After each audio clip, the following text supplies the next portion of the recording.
C'est écrit en toutes lettres. La mosquée de Mende Sud est ouverte à tous. Messieurs, ça va? À la tête de ce lieu de culte, Abdelaziz El Jawari, chantre d'un islam progressiste et tolérant. Depuis des années, il dénonce les dérives qui mettent à mal les valeurs républicaines. Il y a des intégristes, il y a des groupuscules religieux, idéologiques qui attaquent ces valeurs, mais pas que. On a des institutions publiques, on a des collectivités territoriales qui, de manière méthodique, quand même, sapent ces valeurs et sapent le cadre démocratique. Selon ce religieux, en échange d'un soutien électoral, des politiques accorderaient des faveurs. On appelle cela du clientélisme. Dans les Yvelines, il ciblerait entre autres la communauté musulmane. La communauté veut se doter de lieux de culte, d'établissements d'enseignement privé, un certain nombre de choses. Sauf que vous avez des élus qui sont très tentés de monnayer ça électoralement parlant. Et très souvent, les projets ou les permis de construire ne sortent qu'à la veille des élections. Et parfois, les services seraient rendus directement aux personnes. Vous vous retrouvez avec du personnel religieux qui est récompensé en locaux de commerce, en emploi. On se retrouve avec une confusion entre l'espace religieux et l'espace politique qui est extrêmement dangereuse. Exemple, en mars dernier, les habitants de Mantes-la-Ville votent pour élire leur maire.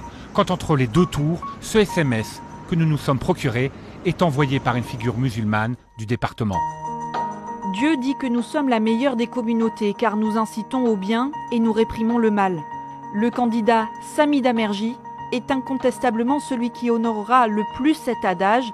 Votons et incitons toutes nos connaissances à le faire. Ce candidat sans étiquette, en ballottage défavorable au premier tour, est finalement élu au second.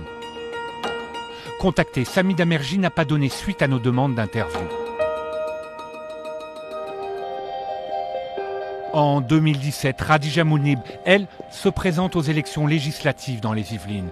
Dans la 8e circonscription qui compte le quartier du Val-Fouré de Mantes-la-Jolie, l'un des plus pauvres de France, c'est là qu'elle a grandi, c'est là qu'elle était scolarisée. Les années passent vite, mais on s'en souvient très bien. Et là, même scénario qu'au municipal. Au premier tour, cette candidate LREM arrive largement en tête avec plus de 7 points d'avance sur son rival. À voter. Mais au second tour, elle est battue par le candidat LR, Michel Vialet. À partir du moment où vous êtes dans un contexte où les difficultés sociales sont terribles, c'est très aisé de mettre en place une politique clientéliste. Donc on ne peut pas en tenir rigueur aux personnes qui demandent de l'aide. Ceux à qui on peut en tenir rigueur, ce sont les élus qui en profitent. Michel Vialet non plus n'a pas souhaité répondre à nos questions. Derrière lui, derrière Sami Damerji, il y aurait un homme, Pierre Bédier, surnommé le tonton flingueur, le boss des Yvelines, un homme de réseau, membre du Parti Les Républicains, maire de Mantes-la-Jolie pendant 10 ans, actuel président du conseil départemental des Yvelines. Il n'hésiterait pas à jouer de son influence pour faire élire ses poulains. En 2017, lors des législatives, il aurait ainsi demandé à Abdelaziz El Jawari d'intercéder en faveur de son protégé, Michel Vialet. La demande m'a été faite explicitement de mobiliser notre base, de mobiliser nos institutions pour des appels à vote pour des candidats particuliers sur M. Vialet, ce que j'ai catégoriquement refusé. Mais d'autres auraient accepté, selon El Jawari. Parmi eux, des représentants d'un islam rigoriste, comme Mohamed Rabiti, décédé la semaine dernière au Maroc, longtemps recteur de cette mosquée, et employé durant quelques années par la mairie de Mantes-la-Jolie en tant que médiateur. Lors de notre enquête, nous avions pu le contacter. Salam alaikum. Malikum salam, bonjour, monsieur Rabiti. Moi, je ne fais pas de politique. Vous ne faites pas de politique. C'est interdit pour un musulman, je ne fais pas de politique. D'accord, jamais vous n'avez appelé... Non. Ça, c'est pas vrai, ça. Pourtant, dans une interview accordée au Monde diplomatique en février 2017, Pierre Bédier indiquait le contraire. Rabiti est devenu un ami, je l'assume complètement. Il l'a fait une fois en 2004, je ne peux pas empêcher les gens qui m'aiment bien de faire du prosélytisme. Je suis obligé de les réfréner quelquefois, mais je ne vais pas les engueuler parce qu'ils appellent à voter pour moi. Si les gens l'aiment autant, c'est peut-être parce que Pierre Bédier se montrerait généreux avec ses soutiens, même avec les plus extrêmes selon le Canard enchaîné. Ainsi, Cette mosquée installée dans ces locaux aurait été vendue au rabais en 2012 par la municipalité de Mantes-la-Jolie à une confédération islamique turque. 237 788 €, soit près de 143 000 € moins cher que ce qu'elle avait coûté à la mairie 4 ans plus tôt.